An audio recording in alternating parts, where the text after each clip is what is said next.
Oke guys, ini gue highlight semua ya. Gue highlight semua apa yang perlu dibenerin. Mana sih kameranya? Apa yang perlu dibenerin di pola pikir kamu ya. Jadi pola pikir itu, satu, kamu langsung cari solusinya.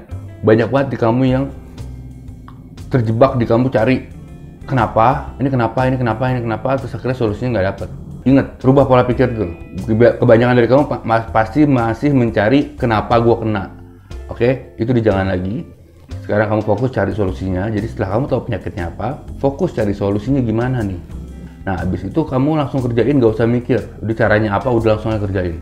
Udah gak usah mikir, jangan dianalisa lagi. Serius nih, jadi beberapa step harusnya kamu bisa cepet sembuhnya. Tapi karena kamu masuk step 1, analisa dulu. Step 2, analisa dulu. Jadi lama gitu. Maksud saya gitu.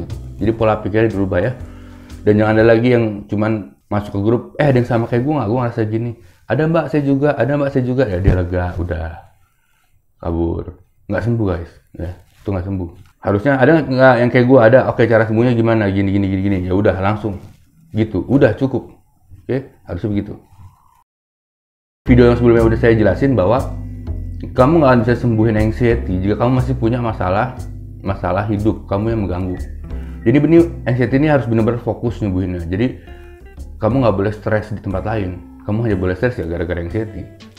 Nah, kebanyakan orang anxiety itu stres karena masih ada masalah-masalah di belakangnya dia. Mungkin masalah perkawinan, mungkin masalah kerjaan, mungkin masalah temen. Itu yang belum kelar. Jadi itu dikelarin dulu. Kalau nggak bisa dikelarin, ya minta maaf, kasih ke Tuhan. Udah, kalau udah dikasih ke Tuhan, ya udah. Masalahnya udah terserah Tuhan. Kamu jangan lihat-lihat lagi masalahnya apa. Oke? Terus bagi kamu yang juga masih nggak bisa ngontrol, masih penasaran tingkat tinggi, bolehlah kamu cek ya. Kamu cek, cuma semuanya di YouTube aku. Karena aku jamin aman, infonya aman. Misalnya kaki dingin, tinggal tulis Erick Wibowo kaki dingin keluar, Erick Wibowo kesemutan keluar, Erick Wibowo kelingan keluar, banyak banget tuh. Jadi search-nya aja Erick Wibowo, terus kamu masukin kata keduanya yang kata kamu nyari, sesak napas kah, dispepsia kah, sembuh GERD kah, cari keluar guys. Itu udah aku saring dan udah bener-bener aku cuma ngasih tahu intinya aja gitu.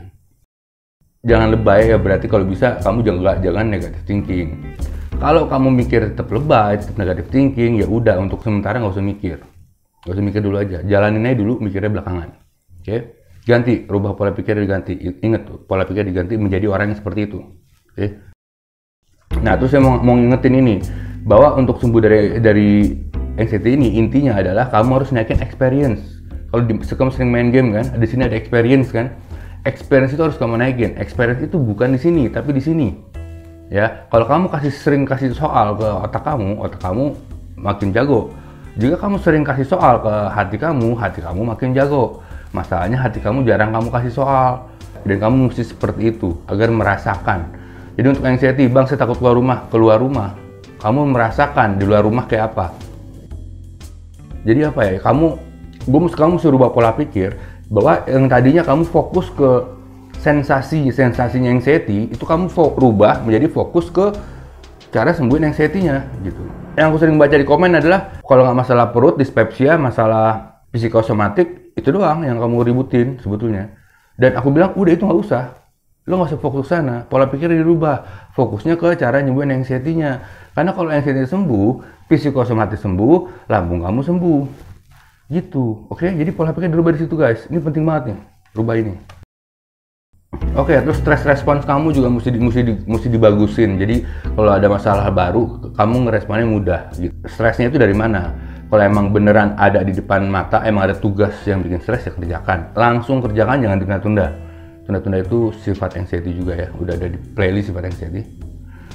Nah, jika masalahnya belum ada, jadi kamu stres di masalah yang nggak ada sebetulnya, yang belum terjadi, itu dicuekin, oke? Dijalanin aja.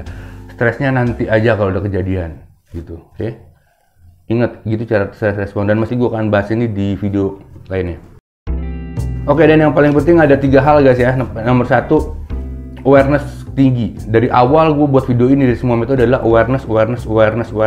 Yang nggak tahu awareness itu apa? Awareness itu adalah kamu aware sama diri kamu. Kamu bener-bener ngeliatin diri kamu. Apa yang terjadi di diri kamu liatin. Jadi lebih ke internal, bukan ke eksternal liatnya, lebih ke internal. Awareness sama makan. Jadi kamu boleh makan apa aja, tapi kalau kumat jangan dimakan lagi. Itu kan artinya aku ngajarin kamu awareness. Coba aja. Kayak bang, gue kumat bang, tapi gue tahu sih gara-garanya. Nah, gue maunya lu sampai kayak gitu guys.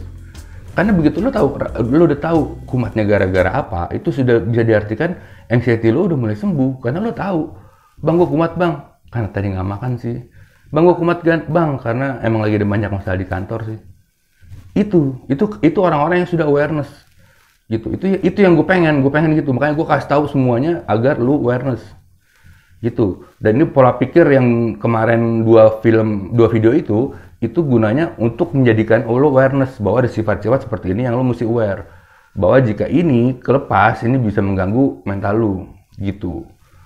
Nanti kelepas gimana bang? Ya nggak apa-apa, cuman yang penting at least lo udah aware, lo udah sadar gitu. Lo sadar kalau oke, ini gara-gara ini. Itu yang gue mau. Terus yang kedua adalah pola pikir kamu set, kamu rubah untuk tidak mencari jalan yang cepat, kesembuhan yang cepat.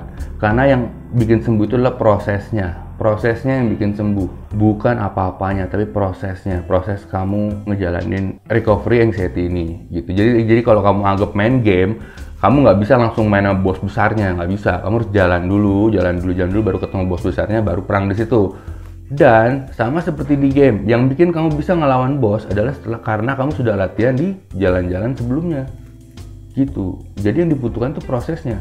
Banyak nih orang-orang yang udah sembuh ya, mereka udah bisa kerja, udah bisa berkegiatan normal, udah bisa ngapa-ngapain lah normal, cuman kadang otaknya suka mikir sifat anxiety masih nongol, pola pikir anxiety masih nongol, tapi karena dia sadar, dia masih ngomong, bang, gue tadi sempet emosi juga tuh bang, gini. Padahal gue tahu itu nggak boleh, gini. Itu gue bilang, ini bagus nih, tahun depan jadi menteri. Oke, anxiety ini adalah sebuah anugerah dari Tuhan agar kita bisa merubah diri kita menjadi orang yang lebih baik. Pola pikir kita udah kita rubah, kesombongan kita udah kita turunin. Kita yang sosok pintar udah disombongin. Kita yang terlalu mengandalkan Google udah dimatiin juga sama artikel 10 tanda kematian, ya kan? Lo yang takut mati kan baca gitu malah tambah hancur juga. Jadi ini benar-benar anugerah sih dari Tuhan, dan ini serius nikmati prosesnya, karena kalau lo nggak nikmatin prosesnya, lo nggak akan dapat apa-apa dari sini. Lo sembuh dari anxiety, sembuh, tapi lo nggak dapat apa-apa. Oke, itu intinya. Minggu depan gue akan naikin video pola sifat ya, yang berhubungan juga dengan pola pikir ini. Oke guys, stay with me, bye-bye.